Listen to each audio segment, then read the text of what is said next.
성경에 사울이라고 하는 사람이 있어요. 이 사람 공부도 많이 한 사람이고 지위도 높은 사람이었어요. 그런데 하나님은 믿는데 예수님은 안 믿어요. 그러니까 예수를 믿는 사람들을 잡아다가 감옥에 집어넣으려고 합법적인 공문을 가지고 다메섹으로 가고 있었습니다. 근데 갑자기 하늘에서 자기 이름을 부릅니다. 사울아, 사울아. 그래서 누구십니까? 이렇게 물으니까 내가 핍박하는 예수다 라고 하는 음성을 듣습니다. 그때 이 사울은 완전히 꼬꾸러집니다. 그리고 자기를, 그 예수를 믿는 사람을 핍박하기 위하여 공문을 가지고 정말 가던 사람이 즉시로 변화되어 예수님을 증거하는 사람으로 바뀌게 되는 이야기가 성경에 나오는 이야기죠. 사울이 어떻게 이렇게 변화되었을까요? 그것은 다른 게 아닙니다. 예수님을 만나는 영적 경험을 했기 때문에 그래요. 그런데 이런 영적 경험을 누구나 원한다는 거죠. 아마 여기 계신 여러분들도 나도 하나님 살아계심을 한번 만났으면 좋겠다, 이렇게 원하실 겁니다. 나도 방언도 하고 싶고 나도 병자를 고치는 은사도 소유하고 싶다. 성경에 나오는 여러 가지의 영적 은사들을 나도 경험하고 또 그런 능력 있는 은사들을 소유했으면 좋겠다는 생각을 다 갖게 되는 겁니다. 만약에 없다고 하면 그 사람은 거짓말하는 사람이죠. 그런데 문제는 이런 영적 경험을 할 수 있는 변화의 길을 가지 않는다는 게 문제입니다. 마치 좋은 대학에 들어가기를 원하면서도 공부하지 않는 학생들과 똑같다는 얘기입니다. 여러분이 정말 변화를 원한다면 영적 경험을 할 수 있는 길을 걸어가야 되는 거예요. 영적 경험을. 그러면 영적 경험을 하게 되면 내가 변화되고 새로운 삶을 살아가는 은혜가 우리 마음속에 있게 된다는 거죠. 오늘 본문은 기적 같은 영적 경험을 한 베드로에 관한 이야기입니다. 예수님이 떡 5개와 물고기 2마리로 5,000명을 먹이시고 난 다음에 제자들에게 배를 타고 건너편으로 가라. 그리고 예수님은 산에 가서 잠깐 기도하시다가 배가 갈릴리 호숫가의 한가운데쯤 왔을 때에 엄청나게 풍랑이는 거예요. 그래서 제자들은 아주 죽을 것과 같은 그런 괴로움 속에 있을 때에 예수님께서 물 위로 걸어오셨어요. 물 위로 걸어오는 예수님을 그들은 도저히 볼 수가 없었기 때문에 유령이다 이렇게 얘기까지 합니다. 그때 예수님이 야, 나에게 걸어와라 이렇게 말씀하세요. 그러니까 베드로는 그 말씀에 순종하여 물 위를 걸었어요. 근데 놀랍게도 걷다가 갑작스레 바람이 또 크게 부니까 그 바람 때문에 두려움을 갖자마자 물속에 빠지게 됐습니다. 그때 예수님께서 베드로의 손을 붙잡으면서 야, 믿음이 왜 이렇게 적냐? 이렇게 말씀하시는 것이 오늘 본문의 내용입니다. 우리는 본문에서 베드로가 어떻게 기적을 체험하는가를 알았으면 좋겠습니다. 첫째는 예수님의 말씀을 들어야 합니다. 오늘 본문에 보면 베드로와 제자들이 바닷가운데서 풍랑을 만나잖아요. 그때 물 위로 걸어오시라고 하는 예수님의 음성을 듣습니다. 근데 유령이라고 생각을 했어요. 이걸 본문에서 이렇게 얘기합니다. 같이 계세요. 예수께서 바다 위로 걸어오시는 것을 보고 놀라 유령이라 하면서 무서워서 소리를 질렀다. 우리는 풍랑과 내가 이해가 안 되는 두려움에 부딪히는 경우들이 많이 있어요. 풍랑도 일어납니다. 거기다가 유령이라고 생각되는 부분들이 또 찾아옵니다. 이런 자리에 정말 우리는 살아가고 있는 현재 우리의 위치가 그렇다는 얘기죠. 여러분, 여기 계신 여러분들 중에도 경제적인 풍랑을 만난 분도 계실 거고, 또 건강의 풍랑을 만난 분도 계실 거고, 또 누구에게도 말할 수 없지만은 나 혼자 내면의 아픔을 가지고 살아가는 분도 많이 있을 거예요. 우리는 나름대로 이런저런 수많은 풍랑과 이해할 수 없는 두려움 속에서 살아가는 우리라는 것을 알아야 됩니다. 이런 풍랑이나 두려움의 문제를 해결하는 길은 예수님의 말씀을 듣는 게 중요한 거죠. 오늘 풍랑과 두려움에 떨고 있는 제자들에게 안심하라, 나니 두려워 말라, 이것을 현대 성경이 이렇게 얘기합니다. 용기를 내라. 나다. 두려워하지 말아라. 이렇게 얘기를 해요. 한마디로 얘기하면 예수님은 우리들에게 용기와 희망을 주시면서 우리들에게 날마다 찾아오시는 분이 예수님이세요. 오늘 여기 나다라고 하는 말은 구약에 하나님을 스스로 있는 자라는 말과 똑같은 얘기입니다. 이 말씀은 내가 너희와 함께 있으니 두려워하지 말라라는 용기와 희망을 주시는 말씀이에요. 신앙생활에서 하나님의 말씀은 영적 무기입니다. 성경은 말씀을 성령의 검이라고 하시죠. 말씀으로 무장한 사람들은 어떤 경우에도 넘어지지 않습니다. 말씀으로 무장이 된 사람들은 이단이나 사탄의 욕에 안 된 사람들은 빠질 확률이 큰 거예요.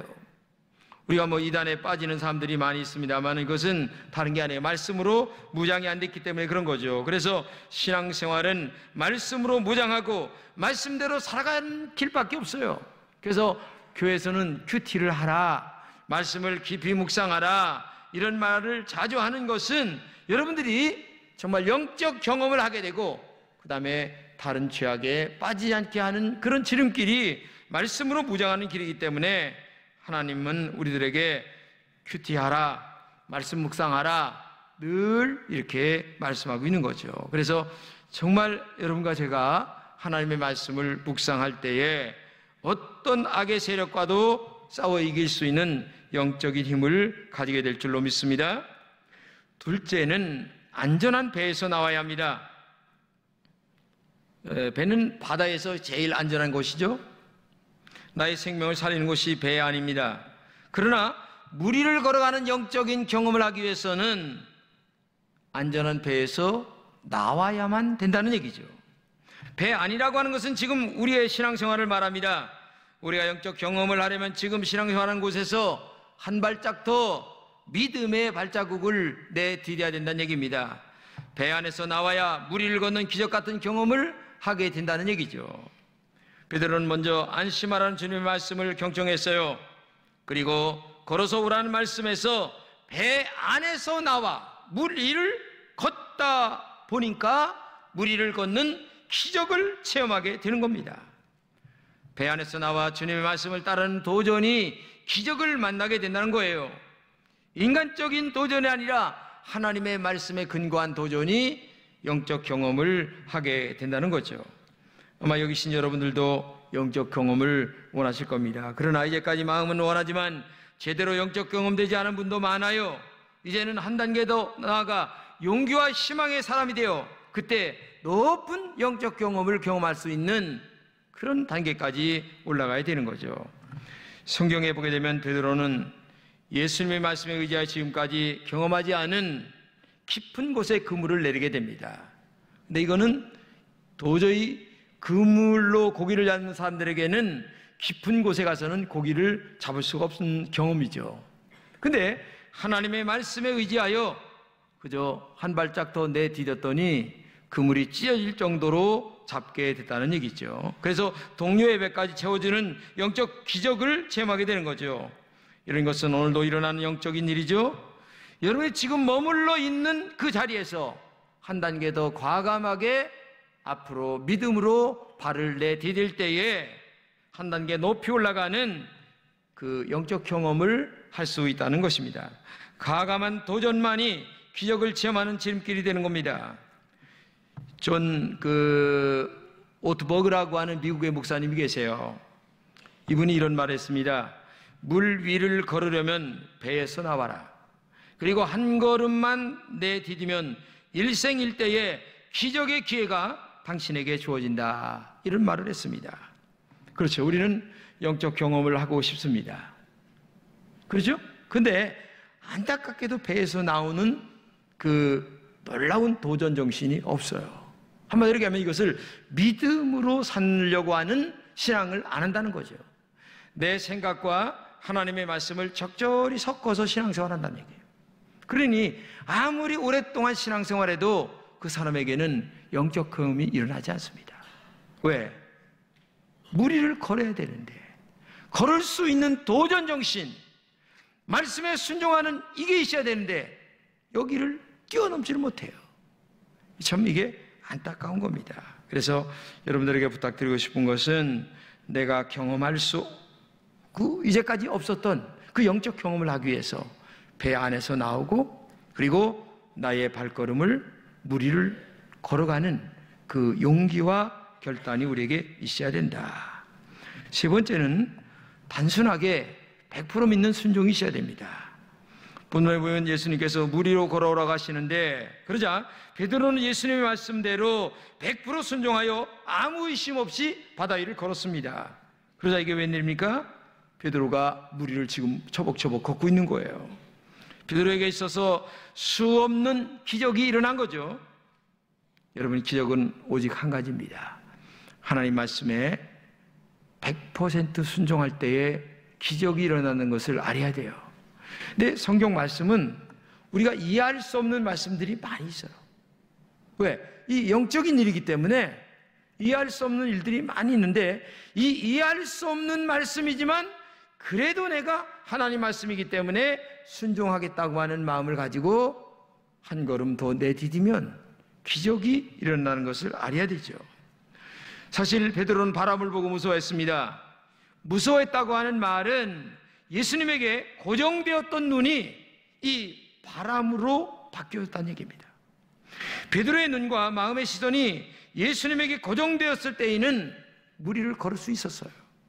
그런데 바람으로 바뀌어졌을 때에는 빠지는 일이 벌어지게 되는 거죠.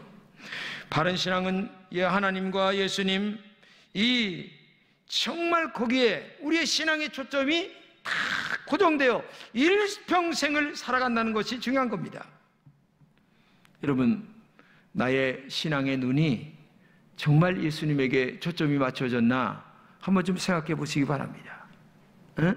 세상과 아니면은 예수님과 두 개의 초점이 맞춰져서 제대로 된 신앙생활하지 않는 그런 신앙이 아닌가 한번 생각해 볼 여지가 있는 거죠. 우리가 어려서 돋보기로 불을 이렇게 한데 모아서 햇빛을 모아가지고 불을 일으키는 것을 볼 수가 있죠. 초점이 한 군데 딱 맞으면 어떻게 됩니까? 기적같이 불이 일어납니다. 그런데 안타깝게도 초점이 맞지 아니하면 아무리 뜨거운 햇살이라 할지라도 불이 만들어지지 않는 거죠. 이건 영적으로도 마찬가지입니다. 하나님의 거룩한 모습이 우리 안에서 하나로 집중되어서 거룩한 영광을 나타내는 축복의 은혜가 있어야 되는데 안타깝게도 이게 초점이 흐려지는 거예요. 그러면 하나님의 영광이 우리를 통해서 나타날 수가 없는 거죠. 여러분 생각해 보세요.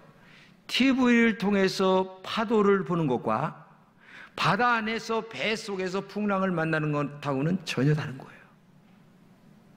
느낌이. 지금 바다 안에서 풍랑을 만나는 사람은 목숨이 달려있는 거예요. 그러면 이 사람의 영적 태도가 확 바뀌는 거예요. 하나님에게 1대1로 고정시키는 역사가 그때 일어나는 거예요. 근데 우리는 방 안에서 텔레비 보는 신앙생활로 일관해 가는 겁니다. 그러면서 거기서 나에게 기적을 만들어주세요. 나에게 하나님을 만나게 해주세요. 아무리 해야 하나님 만날 수가 없어요. 왜? 배 안에서 나와야 되는데 배 안에서 하나님을 만나기를 원하니까. 이게 우리의 영적 신앙생활입니다. 여러분 한번 자신의 신앙생활을 가만히 생각해 보세요. 배 안에 있으면서 무리를 걸을 수 있다? 어느 도 아닙니다. 그러나 신앙은 과감하게 뛰쳐나와야 되는 겁니다. 그리고 진짜 무리를 걸어갈 수 있는 길이 그때 있다는 것을 기억하고 여러분들이 신앙생활 할 때에 뭐 50% 순종? 아닙니다. 70% 순종도 아닙니다. 여러분 자신에게 나는 어느 부분이 순종하는 신앙생활이다. 자기 신앙을 압니다. 근데 요거는 순종하고 요것은 안 하고가 아니고 이것도 하고 이것도 하고 이것도 하고 계속 순종해서 여러분들 속에서 무리를 걷는 기적 같은 은혜가 나타나기를 주님의 이름으로 축복합니다. 근데 지금까지 얘기했던 이 세 가지의 일은 한마디로 얘기하면 믿음이라고 하는 것입니다. 베드로는 기적같이 물을 걸었습니다. 그러나 무리를 걷다가 바람을 보고 빠졌습니다. 무리를 걷는 기적이나 물속에 빠지는 것은 결국 한마디입니다. 믿음의 차이란 얘기죠. 그래서 예수님께서 물속에 빠진 베드로의 손을 붙들고 건져내면서 하는 말이 믿음이 작은 자여 왜 의심하였느냐 이렇게 말씀하고 있잖아요. 이거 정말 중요한 말입니다.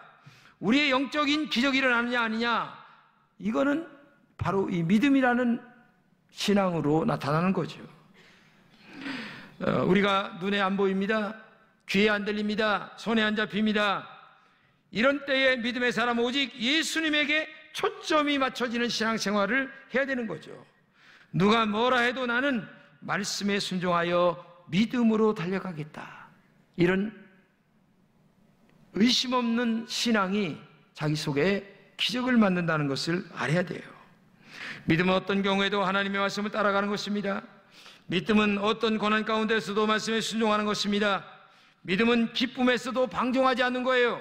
오히려 더 겸손해지고 내 힘으로 기쁨과 축복을 만들어진 것이 아니라 하나님의 은혜로 된 것이기 때문에 정말 영적인 눈이 열려 하나님에게 어떤 경우에도 초점이 맞춰 일생을 살아갈 때에 우리 하나님이 우리에게 은혜를 주시는 거죠.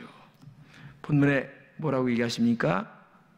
바람을 보고 물속에 빠지는 베드로에게 믿음이 작은 자요 이렇게 얘기합니다.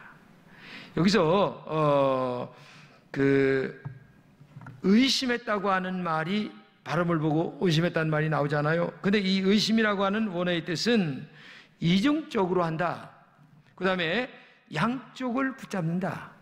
그리고 우왕좌왕하며 갈피를 잡지 못한다. 이런 말이거든요. 우리의 믿음을 살펴보면 의심할 때가 많아요. 하나님 말씀을 정말 믿지 않아요. 그때 하나님 말씀이 우리 속에 역사가 나타나지 않는 거죠. 그러나 결정적인 순간에 세상과 양쪽을 붙잡는 그런 사람들도 또 많아요. 이런 믿음은 작은 믿음이죠. 작은 믿음에는 하나님의 큰 역사가 나타나질 않아요. 성경 마가복음 7장에 보게 되면 가나안 여인에 대한 믿음에 관한 이야기를 나옵니다. 이 가나안 여인의 딸이 귀신 들렸습니다. 그러니까 이제 이걸 고칠 길이 없으니까 예수님에게 데리고 나왔습니다. 그러면서 다윗의 자손이여 나를 불쌍히 여기소서 하면서 소리 질렀는데 예수님이 아무런 대답도 안 하시는 거예요. 이 여인은 계속 가요 딸을 살려달라고 간청을 했는데 하도 소리를 지르니까 제자들이 그만 이 여인을 돌려보내주세요 이렇게 얘기를 하는 거예요. 그러자 예수님은 그 여자는 돌려보낼 필요도 없는 여자다 아주 무시를 해버리는 거예요. 그러면서 나는 이스라엘의 잃어버린 양들을 위해서만 왔다 이렇게 말할 때에 이 이방 여자는 아무런 상관이 없는 여자다 하면서 계속 그 여인을 무시합니다. 이런 상관도 없는 여자에게 말하는 상관도 없는 여자라는 아주 멸시하는 말을 들어도 이 여인은 절대 멈추질 않아요. 계속 소리 지르면서 내 딸을 불쌍히 여겨달라고 이렇게 얘기하니까 또 이렇게 얘기하면 예수님이 야 자녀들에게 빵을 개들에게 줄 수는 없다. 자녀들에게 줄 빵을 개들에게 줄 수 없다. 한마디로 얘기하면 이 여인을 개 취급한 거죠. 근데 이 여인이 뭐라고 한 줄 아십니까? 그렇습니다. 개들도 주인의 상에서 떨어지는 부스러기를 먹고 살아가는데 나는 예수님의 그 부스러기라도 먹어야 살 것 같습니다. 제발 나를 부스러기라도 주세요. 그러니까 멸시천대 아직 자존심 상하는 이런 일들 별일이 다 벌어졌는데도 예수님에게서 떨어지지 않는 거예요. 계속 매달리는 거예요. 그때 예수님께서 뭐라고 얘기합니까? 여자여 내 믿음이 크도다. 내 원하는 대로 이루어질지어다. 여러분 요 자존심 상하는 요 단계를 넘어 하나님 앞에 매달리는 이런 것들이 있을 때에 기적 같은 일이 우리에게 일어나는 줄로 믿습니다. 우리는 신앙생활하다 자존심 상하면요 신앙생활 안 하려고 합니다. 내가 교회가 여기만 있나? 이런 생각을 해요. 그러면 하나님을 죽어도 못 만납니다. 근데 이 여인처럼 내가 천대받습니다.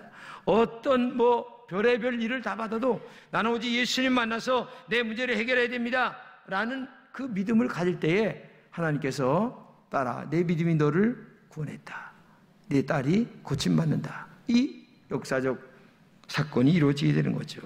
이 가난안 여인이 큰 믿음이라는 것은 크게 두 가지로 볼 수 있어요. 첫째는 뭐냐? 예수님이 전능하신 하나님이라고 하는 고백입니다. 이 마음에 저분이 내 딸을 안 고쳐주면 나는 지금 해결이 안 된다는, 왜? 그분은 하나님이기 때문에 이것이 마음속에 분명히 있었고요. 또 하나는 어떤 수모를 당하나 내가 자존심이 그렇게 멸시를 당한다 해도 끝까지 내 문제를 놓고 기도한다는 얘기입니다. 조금 아까도 얘기했지만은 살다가 보게 되면 자존심 상하는 일들이 많이 있어요. 그러면 그때 신앙생활을 포기하는 분들이 많아요. 가끔가다 어느 분들 그 신앙생활하다 쉬는 분들 보게 되면 자존심 상해서 쉬는 분들이 너무 많아요. 누구 때문에 내가 자존심 상했다, 그래서 내가 지금 쉬고 있다. 근데 그런 분들은 평생 교회를 다녀도 하나님 만날 수가 없어요. 그 선을 넘어가야 됩니다. 자존심 상하는 그 단계를 넘어가지 않는 한 그는 하나님 만날 수가 없어요. 무리를 걷는 기적을 체험할 수가 없다는 거죠. 그렇기 때문에 오늘도 여러분과 제가 정말 신앙생활 잘해야 돼요. 기도를 하도 많이 해서 5만 번 이상 응답받았던 조지 뮬러는 이런 말합니다. 두려움이 커지면 믿음이 작아진다. 그러나 믿음이 커지면 두려움도 작아진다. 그렇죠. 여러분이 두려움이 가슴속에 팽배해질 때에 믿음으로 나가면 그 두려움이 정말 작아집니다.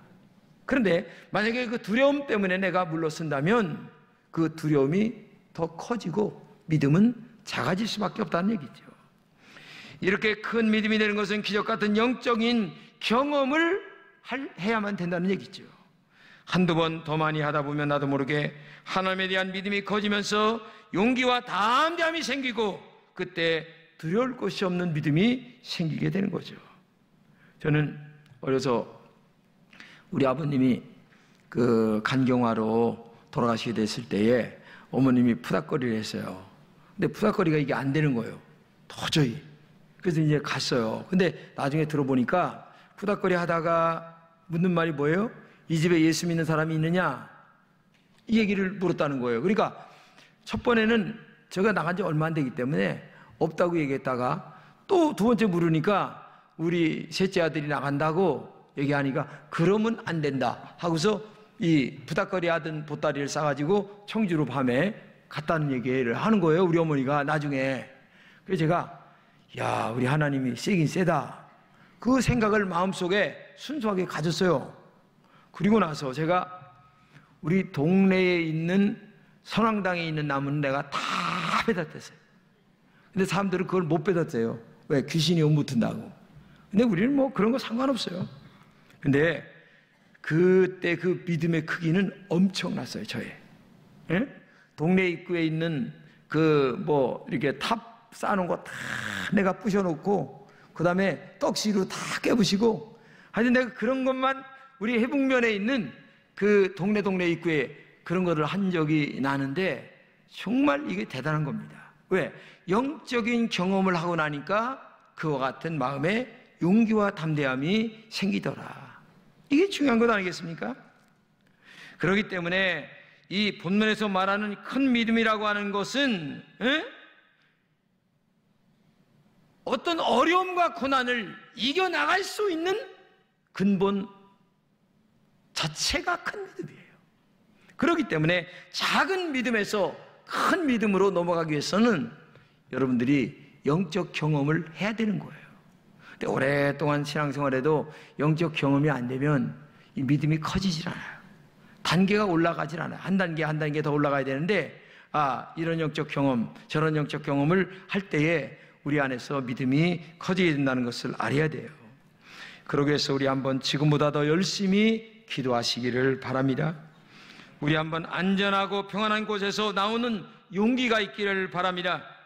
우리 한번 말씀대로 100% 순종해 나갈 때에 기적 같은 은혜가 여러분들에게 있게 될 줄로 믿습니다. 우리의 믿음을 크게 키울 때만이 내 믿음의 확신과 신앙이 우뚝 서게 되는 거예요. 그때에 어떤 어려움과 고난도 이겨나가는 하나님의 사람이 되어서 여러분의 믿음은 또 한 단계 더 크고 그리고 또 한 단계 더 올라가고, 그래서 하나님께는 영광이요 여러분에게는 무한한 축복이 될 줄로 믿습니다. 그런 믿음이 여러분들에게 있기를 주님의 이름으로 축복합니다.